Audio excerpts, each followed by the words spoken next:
Well, good morning again. I am very proud today to wear my specially commissioned handmade tie brought back from Kenya by Luther and Sandy, specially made by one of the ladies from the Maasai tribe. Strangely for somebody who likes colour, but maybe I fit the bill, I don't know. But what a great delight. I've been waiting to wear this tie for several weeks. And here it is. Okay.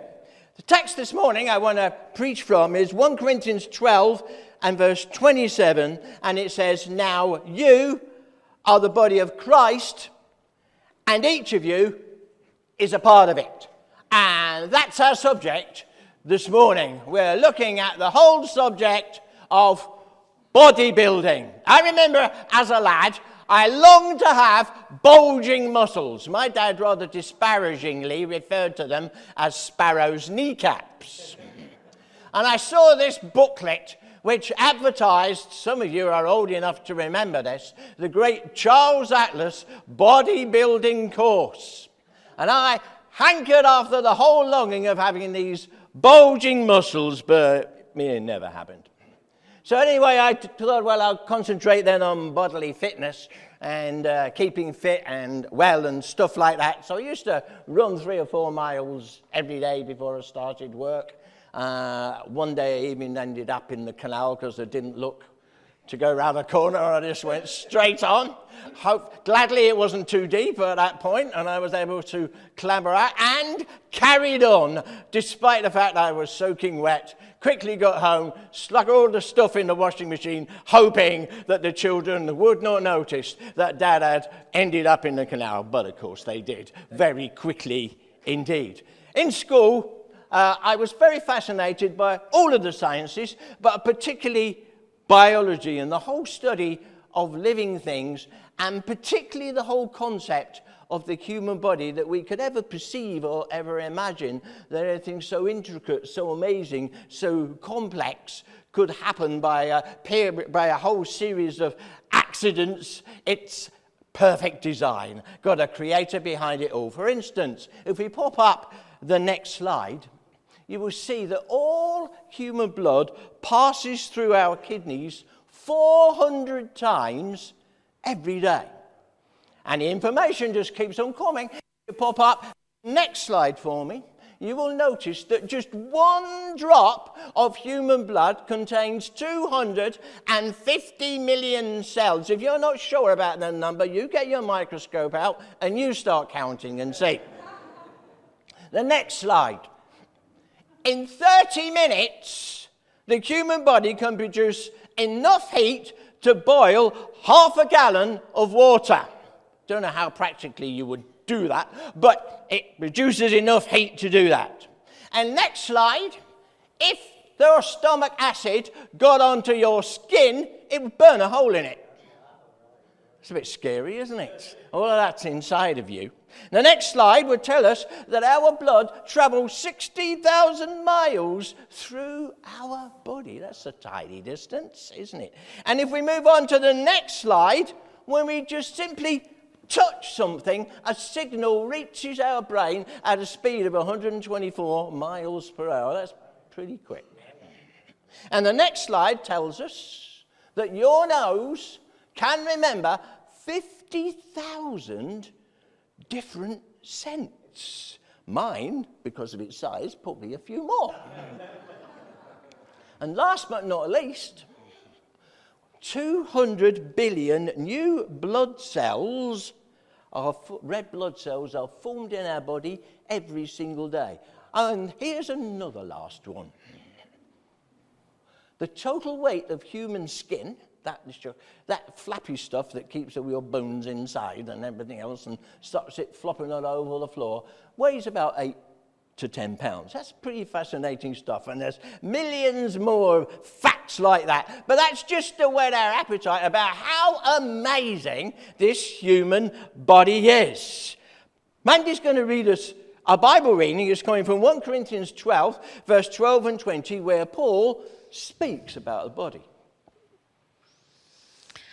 Just as a body, though one, has many parts, but all its many parts form one body, so it is with Christ.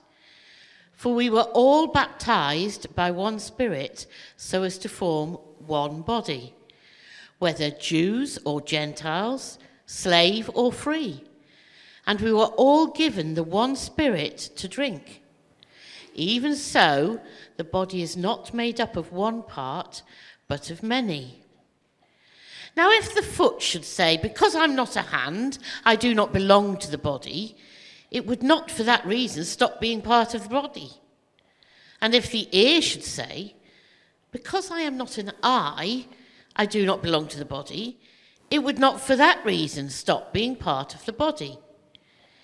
If the whole body were an eye, where would the sense of hearing be? If the whole body were an ear, where would the sense of smell be?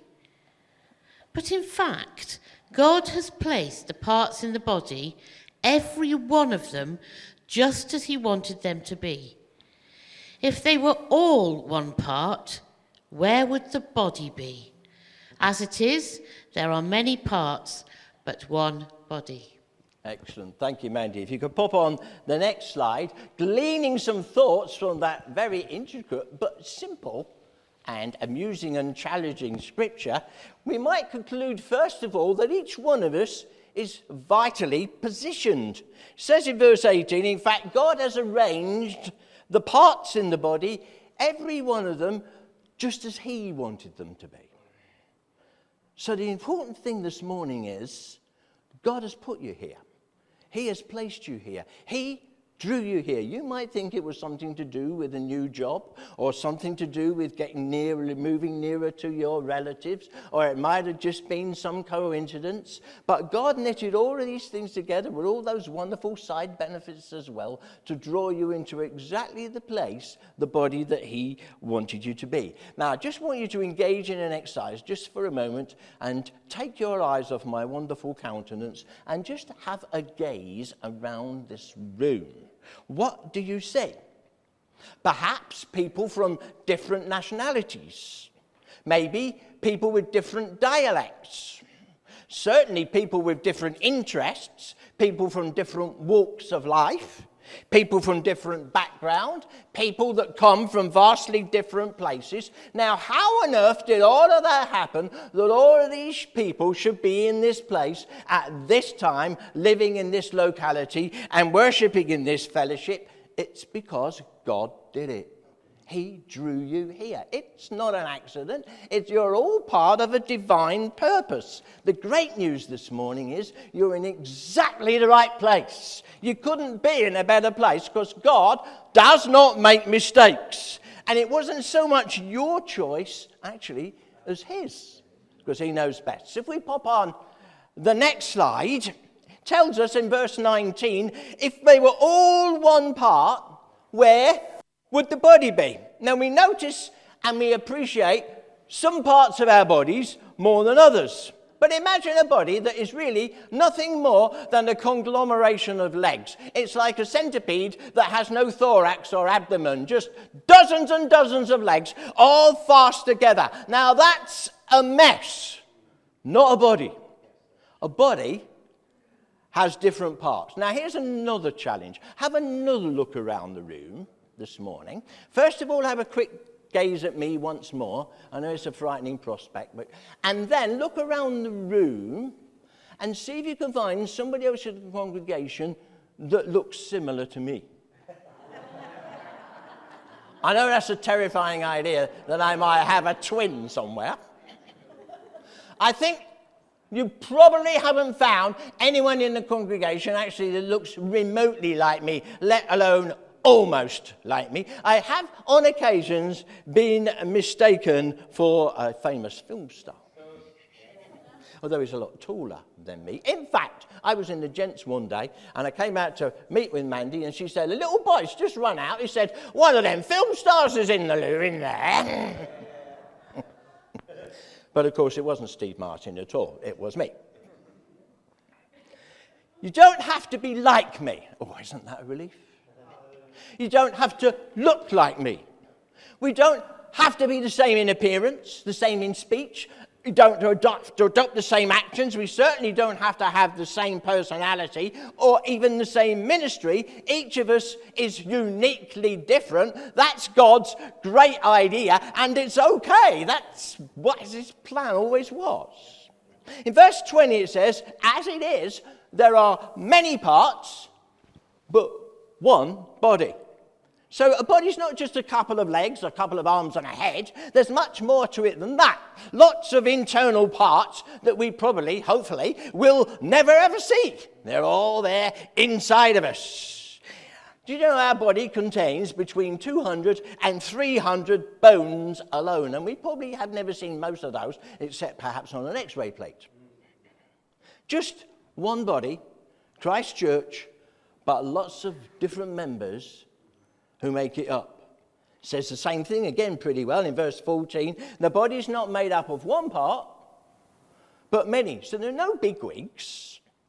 No one solitary part that composes the body. I can't walk around and say, it's him, he's the body, or it's her, she's the body. We're all parts of it that make it up. There are no celebrities, no VIPs who dominate the body. There's not one part, but loads and loads and loads of parts. And it includes you, and it includes me. So there's no such thing as a leg body, or an arm body, or a foot body. That would be grotesque. All those different parts make up the whole. That's what it says in verse 24. God, I like this, God has combined the members of the body and has given greater honor to the parts that lacked it. I got given this jigsaw puzzle a little while ago for two reasons, I suspect. First of all, because the person concerned knows I like to have a go at a jigsaw puzzle. And secondly, because of the subject, ornithology, the birds on the front. Wild birds have always been a keen attraction of mine as well. Now, this jigsaw puzzle, if we can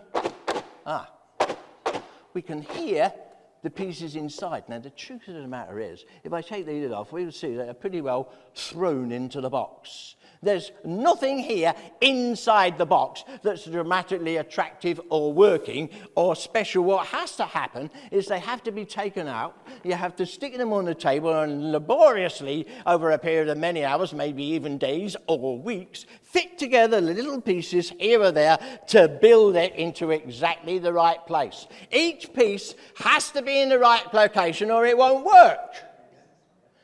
You and I have to be in exactly the right location or it doesn't work. It was nearly 12 months ago now when Mandy and I, on New Year's Eve last year, fell ill with COVID. This was very frustrating at the time because I was supposed to be leading a New Year's Eve service in the evening. And we were suddenly found ourselves stuck indoors, unable to go out, not feeling too clever, and wondering how we were going to pass all the time. And Mandy's daughter, Bridget, sent me this from Australia. And it's a mechanical musical box. At least it was intended to become a mechanical musical box. All the parts and all the bits and pieces were in here. Now, I do not have surgeon's fingers. I always longed to be a surgeon, but soon worked out it was a pretty fearful thing for the potential patients if that were ever to happen. So I sought another career. Okay. But inside there were all the parts to make up this planetary musical box. Now, this is the moment of truth where I turn something around the bottom and hope it works. It did when we left home. And it even revolves the cogs. But he needs someone to bring it all together and put the things in the right place. Those of you that are more trained eye, when you have a look at it later on, will see some of the pieces aren't quite in the right place. But, you know, I'm not a perfectionist. I'm okay with all of that. But God has put you in exactly the right place. We are vitally positioned. I mean, imagine that if he placed your eyeball on your foot. That wouldn't be all that handy because we'd be treading on our eyeballs all of the time. Or imagine if you stuck your hand on your head. You know, that wouldn't be exactly the best place. Or if you put your nose in the middle of your back, you could smell everything behind you, I guess, but not much else. He puts everything in exactly the right place. If we pop up the next slide, Mandy's got a couple more verses to read for us. The eye cannot say to the hand, I don't need you, and the head cannot say to the feet, I don't need you.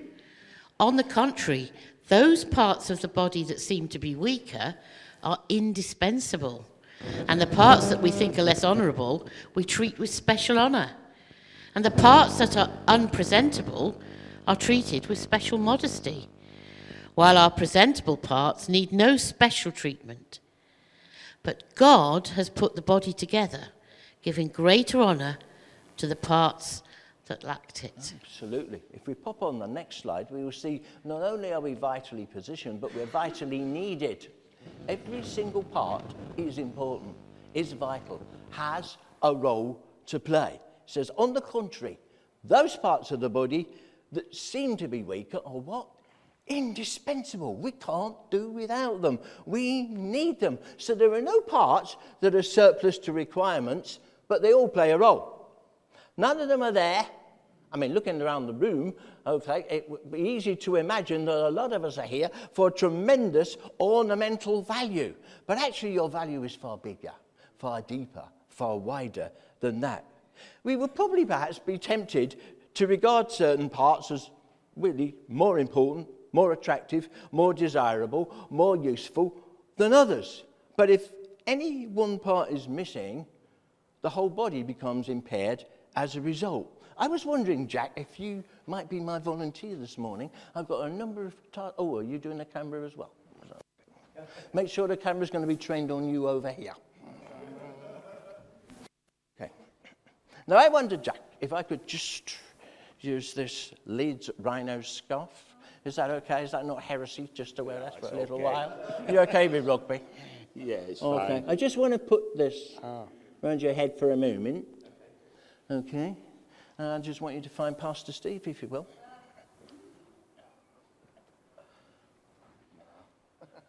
I'll knock something over. Do you not feel too confident about that? Well, no, not really. But I don't understand, Jack. I mean, what was the problem? I couldn't see. You couldn't see? But those eyes of yours are tiny.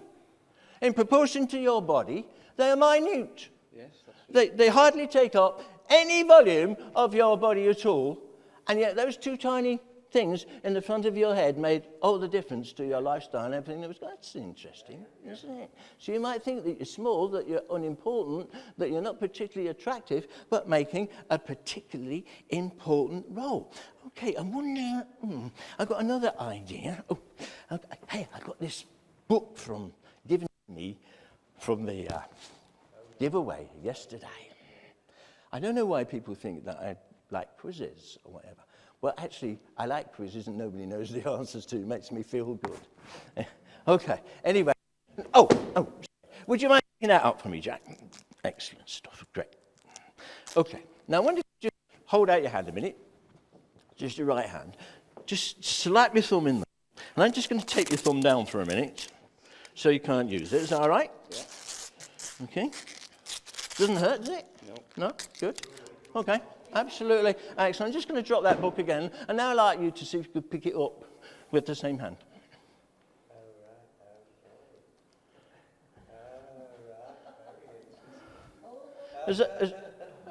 What's up? What's wrong? It's a bit difficult, isn't it? But, I mean, that's tiny, that. Yeah. That's small. You don't even know. It doesn't even look particularly pretty, does it? I'll leave you to get all that stuff off. But before you go, I'm just going to try and find the shears. Hang on a moment. If you could be removing your shoe on one of your socks, I'm just going to snip off your right toe, your big toe, if that's okay, with the shears. And I want to see how you can manage walking with that. Would that be okay? No, thank you. Oh, it's okay, because I didn't actually have any shears. But I am told... Grab a seat. I I am told that just to lose, thank you very much, Jack. I am told that just to lose one toe would seriously impair your mobility and certainly your balance. But we don't even notice them unless we're wearing sandals. They seem to be so small, so insignificant. What it does say is that every part of the body is important, is necessary, is needed. That you would be missed if you weren't there. Now, if you get the jigsaw puzzle out again, and if we had the time, which of course we don't, because we should be finishing in a couple of minutes, and we should get out all these pieces and we were to build this super duper puzzle, it would look a beautiful picture in the end, and it would be absolutely complete, wouldn't it? No, actually, it wouldn't. Not at all, because still got one piece here. And you might be that piece. Just one missing piece makes the whole picture. I mean, there's nothing worse. There's nothing more frustrating on the face of the earth than spending hours and hours and hours on a jigsaw puzzle only to find when you get to the end that there's one piece missing. It just doesn't look right. There's no satisfaction in it, no fulfillment in it whatsoever. Don't be the missing piece. You're very important. If we pop on the next slide just very quickly, I'm going to move at a pace now. God has combined the members of the body and has given greater honor to the parts that lacked it. And there's that word, combined again. The body parts, see, are not like jigsaw pieces just thrown into the box, haphazardly or at random, but they're grouped together deliberately. See, the eyes and the ears and the nose and the mouth are all on the face, where they need it. It won't be much use down there near the floor. They need to be up high. God knows what he's doing when he constructs all this stuff. And God will draw you towards certain people, and they will help you to grow, and you will help them to grow as you rub shoulders with each other. You may find that you have things in common that attract you to one another, or you may find that you have things diversely different to each other that attract you to each other and build a picture between you. So we learn from each other, we support each other, and we help each other and minister to each other. That's why small groups, life groups, are particularly important. They make such a difference. We're going to pop on the next slide, and Mandy is just going to finish off that Bible reading for us. But God has put the body together, giving greater honor to the parts that lacked it, so that there should be no division in the body, but that its parts should have equal concern for each other. If one part suffers, every part suffers with it. If one part is honored, every part rejoices with it. Now you are the body of Christ, and each one of you is a part of it.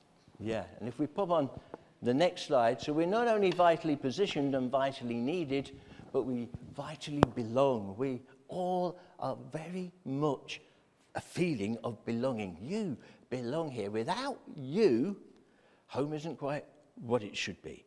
It says in verse 26, if one part suffers, every part suffers with it. If one part's honoured, every part rejoices with it. In other words, we're in this together. We're sheep in a flock. When did you last drive through the countryside and pass a field with one sheep in it? There are always a crowd of them together.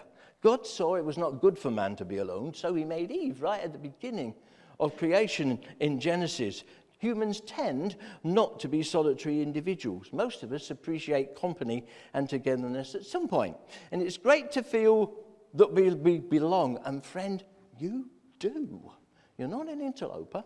You're not a trespasser. You're not a stranger. You're not out there on the edge. You belong. It's family. Recently I had a health issue, and I was just discussing actually my granddaughter's Eve's health. She had broken her leg whilst ballet dancing with my daughter Naomi, and in the midst of it somehow came out I had one or two health problems, and within a couple of minutes of the phone call finishing, my older daughter Naomi was on the phone. What's all this about your health, Dad? What's going on? See, that's what a family does. If something's wrong with Dad, I want to know about it, because I'm feeling about it. You know, part of me is here today, and part of me is over in Boston in Lincolnshire, where my brother is still in hospital and has been fighting for his breath for a number of days now. And part of me is over there thinking, what can I do to make things better and different for him? He's supposed to be going over on January the 3rd to Florida for a holiday that they've been planning for as a family for 3 years together, and it's dubious whether he'll even be allowed to fly, if he's even well enough by then. So of course it touches me, it affects me, and that's how family is. If we put on the next slide, if the foot should say, because I'm not a hand, I don't belong to the body, it would not for that reason cease to be part of the body. Imagine a body composed just of hands, nothing else, just hands. We're not required to be clones of each other. This is not intended to be a body that embraces just lookalikes or those that have identical tastes or interests, but it's our diversity, our differences, varying ministries and so on that make the body so vibrant, so alive, so unique. We are each one of us one-off individuals, and we were never intended to be carbon copies of each other. We don't need to wear a uniform or wear the same thing. We don't need to all dance with the same steps. We don't all need to sing with the same voice. Our God's very much into harmony. In verse 16, if the ear should say, because I'm not an eye, I don't belong to the body, it wouldn't, for that reason, cease to be part of the body. And this is a sort of comic illustration, really, isn't it, that Paul, the writer, is using here. The eye doesn't so dominate proceedings that the ears feel unwanted. Well, there's nothing for me to do here. If I can't become an eye, I might as well be off. That's not how it is at all. We don't cease to belong because we can't preach like him, or we can't sing like her, or we can't play like them. Our talents and our gifts might well lie elsewhere. Do you know it takes something like 20 people to make this Sunday service happen every week? A lot of the tasks we're aware of, some of them we perhaps, to our shame, never give a second thought about, and they remain almost anonymous, but still they happen, and still faithfully they give themselves to it, which makes them our Sunday morning service the success that it is. I've preached scores of sermons here, and I've led a goodly number of activities, but I've never operated the computer in the service. And I never sat behind the PA system and tried to get the microphones to work properly. And I've never stood with the worship team, and I've never sung a solo. But I'm not feeling rejected. I'm not feeling unwanted as a result. Those activities are just not my ministry or my function, and they're not why I'm here. I don't feel that I no longer belong because Mandy operates the PA and I don't. I'm okay with that. Its parts should have equal concern for each other. See, this is very close family. We care for each other. What's happening to others in the fellowship affects us. We have concern for each other because each one is equally important. They are our brother, they're our sister, they're parts of the same body. My interest doesn't cease when I leave for home after the service. I rejoice in the successes of others. I grieve over their pain and suffering. We were delighting with Gwyn not so long ago about what's happening in his home just at the moment. And we felt able to be a part of that because we're part of the same family. And what's happening to him affects us. And it was a great thing that was happening to him today. So we're rejoicing with him. Sometimes it's difficult. And so we grieve with our friends and colleagues as well. Imagine that I'm doing a DIY task. I'm going to be finished in 2 minutes, okay? I'm doing a DIY task. Now, you will know, famed alongside our pastor, that the two Steves are not the most dynamic DIY experts on the face of this planet. If you want some DIY stuff doing, you would not come to us as a priority. But I can get by with one or two things, and I can wield a hammer. But imagine I'm trying to put in, trying to in a nail, and somehow my concentration lapses, and instead of hitting that nail, I hit the wrong one. And I hit the one on the end of my thumb. Okay? Has that ever happened to you? It's happened to me more than once. Okay? So this hammer hits my thumb. Instantly, my other hand grabs my thumb to bring it a little piece of comfort. I stick it in my mouth So give it a bit of soothing comfort.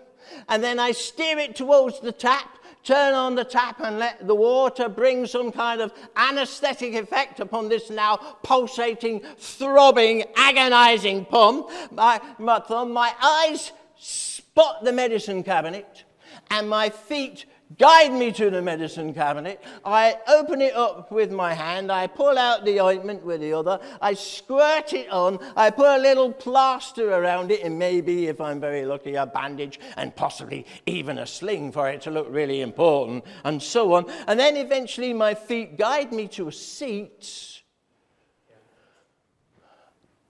My backside takes a nice rest from the trauma and the shock.